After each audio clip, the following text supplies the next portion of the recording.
escuchando el tráiler de la película El baile de los 41, que ya está en cartelera, una obra que se basa en un pasaje de la vida real y que marca también un momento histórico para un tema que ha sido controversial siempre en México, pero particularmente que en los últimos años se ha vuelto del dominio público, porque finalmente la inclusión y la diversidad deben ser temas de la agenda nacional y de la agenda universal en estos tiempos. El baile de los 41, la verdadera historia, una película de David Pablos, una de las películas, por cierto, más esperadas del año, que llega en un momento en que, le decía yo, es indispensable abordar estos temas de la agenda de la comunidad LGBT, y está protagonizada por el querido Alfonso Herrera. Poncho, ¿cómo estás? Qué gusto saludarte.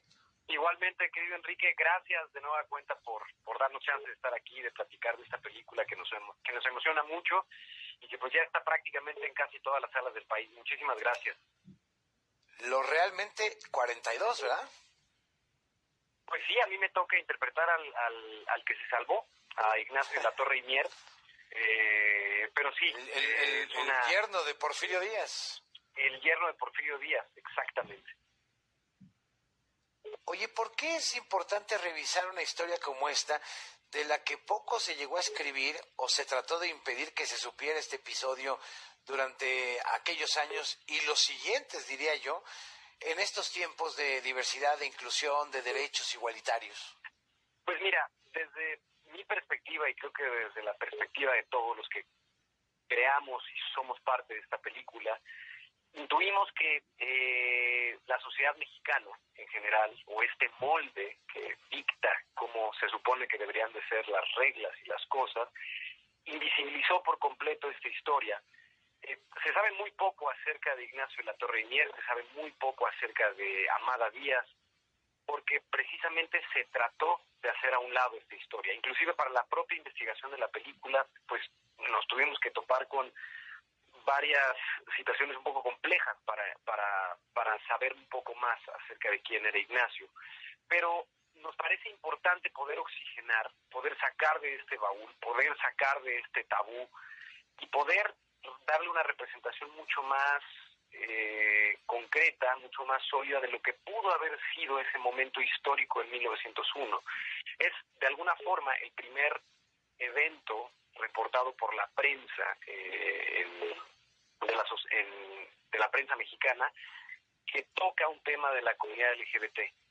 Y por otro lado, también nos interesa mucho alejarnos de la caricatura, alejarnos de la ridiculización, tratar de mostrar una imagen mucho más apegada a lo que pudo haber sido esa redada. Y creo que bajo la dirección de David Pablos, creo que estábamos en tremendas manos, y después de ver el trabajo tan maravilloso que realizó, pues bueno, creo que todos estamos más que satisfechos, y ojalá y sea la primera de muchas que tengamos la posibilidad de trabajar con David Pablos. Si viviéramos algo como lo que se vivió en aquel 1901, hoy sería un escándalo con las redes sociales, etcétera. Un escándalo, Poncho, querer impedir, querer reprimir, querer ocultar, querer agredir a las personas que simplemente se expresan distinto o que viven su sexualidad de otra forma a la de la convención. Pues sí, sí, de alguna manera las redes sociales han venido a revolucionar la forma en cómo nos comunicamos, la forma en cómo de cómo se levantan esas banderas y se apoyan a las minorías, y se apoya a la comunidad LGBT. Sin embargo, creo que es importante tomar en cuenta que hace 120 años, cuando estas 41 personas que acabaron en una cárcel de la Ciudad de México, los que no tuvieron la posibilidad de zafarse por conectes sociales, por conectes o por la capacidad económica que cada uno de ellos haya podido tener, no se pudo librar de esta situación. Acabaron en campos de trabajo forzados en Yucatán. En esa época se estaba librando una guerra que era la guerra de las castas en el sureste de México, y muchos de ellos perdieron la vida. Esto es algo que no se explora en la película, sin embargo, me interesa platicarlo porque si nos vamos 119 años al futuro, o sea, en el tiempo presente, y nos damos cuenta de la cantidad de crímenes de odio que siguen ocurriendo, pues nos ponemos a pensar qué tanto hemos avanzado en temas de derechos, qué tanto hemos avanzado en temas de libertades, de respeto, de tener sociedades mucho más abiertas. Entiendo que se han dado y se han tomado ciertas acciones a favor de la comunidad LGBT en ciertas entidades federativas en la Ciudad de México, pero desde mi punto de vista y haciendo este análisis, pues creo que todavía nos falta mucho camino por caminar, ¿no crees? Sí, muchísimo camino por andar, incluso en materia de las demás letras que conforman la comunidad LGBT más, ¿no? Porque de repente nos quedamos en la LGB y ya, pero lo que está pasando con las niñas, niños trans, ¿no? Por ejemplo, adolescentes que se han tenido que ir a otros estados para poder tener derechos, incluso tratándose de ciudadanos, ciudadanas o habitantes de la Ciudad de México, la más progresista en teoría, pues sí, nos dan esa enseñanza y nos dejan esa lección que todavía falta muchísimo por hacer. Sigue habiendo crímenes de odio en México, 120 años después de aquel episodio del baile de los 41, que en realidad eran 42, Poncho.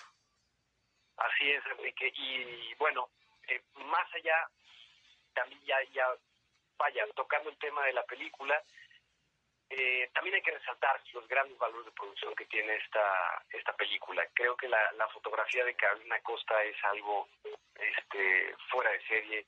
El diseño de producción de Daniela Schmidt es espectacular. Entonces, por un lado, creo que las personas pueden ir a disfrutar una película de muy alta calidad. Creo que la factura es algo maravilloso.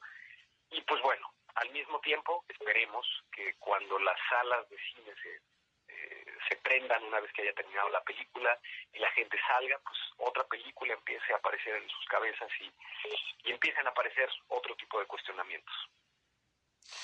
Pues mucho éxito en esta época que no pensábamos que se fuera a estrenar así, ¿no? En estas condiciones tan difíciles para la industria del cine, Poncho, pues vale la pena agarrar los horarios de la mejor salubridad posible, ¿no? Y la sana distancia y todas las recomendaciones que ya conocemos, pero hay que ver la película porque es todo un equipo y una investigación que hay detrás, de verdad, insisto, de un episodio de la historia de México, de los menos contados y que no aparece en ningún libro de texto gratuito de la SEP.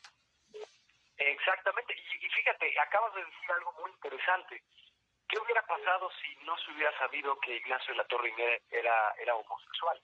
Pues quién sabe, probablemente igual y nos lo hubiéramos topado en un libro de texto gratuito en cuarto de primaria, ¿no? Probablemente nos hubiéramos enterado que él fue una de las personas más importantes o una de las personas que cuadraron el asesinato de Francisco Madero y Pino Suárez. Pero debido a todo esto, pues se invisibilizó su historia, se invisibilizó quién era, pero al mismo tiempo, sí, de alguna forma tratamos de reivindicar a la comunidad LGBT en este hecho histórico, alejándonos de la caricatura, pero por otro lado también queremos mostrar quién era este personaje de la historia mexicana, quién era Ignacio de la Torre y Mier, este empresario político ambicioso que tenía uno de los ingenios azucareros más importantes del mundo. Él era uno de los hombres más ricos del mundo. Después, solamente de Puerto Rico, el ingenio azucarero que se encontraba en Morelos era uno de los que abastecía de azúcar al mundo. Al mismo tiempo, pues tenía aspiraciones políticas y quería ser senador, bueno, más bien fue senador y él aspiraba más. Y pues la razón por la cual se casó con Amada Díaz fue porque quería seguir escalando en estas esferas políticas de México y pues al final de cuentas se le atravesó un baile y todo cambió. Sí, se lo llevó el baile, ¿no? Digamos, y a varios de ellos que, como dices, él pudo, gracias a su posición, librarla, pero el resto no. Incluso Carlos Monsiváis escribió que de esos 40, ¿no? De esos 41 que sufrieron esta vejación o esta represión, pues llegaron allá a Mérida menos de esos 40, ¿no? De esos 41. Llegaron unos 22, 19, por ahí tiene la cifra, y el resto quizá compró su libertad, lo cual también te habla de la corrupción que desde entonces había, ¿no? Sí, y también el viaje a Yucatán en esa época era una situación un poco compleja, digo, Sí, pues lejísimos, ¿no? entonces, pues bueno, es un hecho histórico muy importante. Creo que vuelvo a lo mismo, el tener una película contada a través de los ojos de David Pablos me parece algo valiosísimo, y además una película de época mexicana, muy bien contada, con todos estos valores de producción. Creo que vale la pena darse una vuelta al cine, como tú lo habías dicho, con toda la responsabilidad. Creo que el seguir adelante y el poder seguir dando pasos y el poder reactivar la industria cinematográfica en este país, pues importa mucho, y hay que hacerlo con responsabilidad, no solamente con nosotros mismos, sino con los demás. Con los de al lado. Poncho, te mando un abrazo fuerte, fuerte. Gracias por la conversación, como siempre, y éxito para la película. Gracias, Enrique. Te mando un fuerte abrazo y pues invitamos a toda la gente que no se pierda esta película ya en todas las salas del país. Muchísimas gracias. Un abrazo. Te mando un abrazo fuerte, Poncho. Gracias. Igualmente. Bye, bye. Alfonso Herrera, protagonista de esta. Estamos escuchando el tráiler de la película El baile de los 41, que ya está en cartelera. Una obra que se basa en un pasaje de la vida real y que marca también un momento histórico para un tema que ha sido controversial siempre en México, pero particularmente que en los últimos años se ha vuelto del dominio público, porque finalmente la inclusión y la diversidad deben ser temas de la agenda nacional y de la agenda universal en estos tiempos. El baile de los 41, la verdadera historia, una película de David Pablos, una de las películas, por cierto, más esperadas del año, que llega en un momento en que, le decía yo, es indispensable abordar estos temas de la agenda de la comunidad LGBT, y está protagonizada por el querido Alfonso Herrera. Poncho, ¿cómo estás? Qué gusto saludarte. Igualmente, querido Enrique, gracias de nueva cuenta por darnos chance de estar aquí, de platicar de esta película que nos emociona mucho y que pues ya está prácticamente en casi todas las salas del país. Muchísimas gracias. Lo realmente 42, ¿verdad? Pues sí, a mí me toca interpretar al que se salvó, a Ignacio de la Torre y Mier, pero sí. El yerno de Porfirio Díaz. El yerno de Porfirio Díaz, exactamente. Oye, ¿por qué es importante revisar una historia como esta, de la que poco se llegó a escribir o se trató de impedir que se supiera este episodio durante aquellos años y los siguientes, diría yo, en estos tiempos de diversidad, de inclusión, de derechos igualitarios? Pues mira, desde mi perspectiva, y creo que desde la perspectiva de todos los que creamos y somos parte de esta película, intuimos que la sociedad mexicana en general, o este molde que dicta cómo se supone que deberían de ser las reglas y las cosas, invisibilizó por completo esta historia.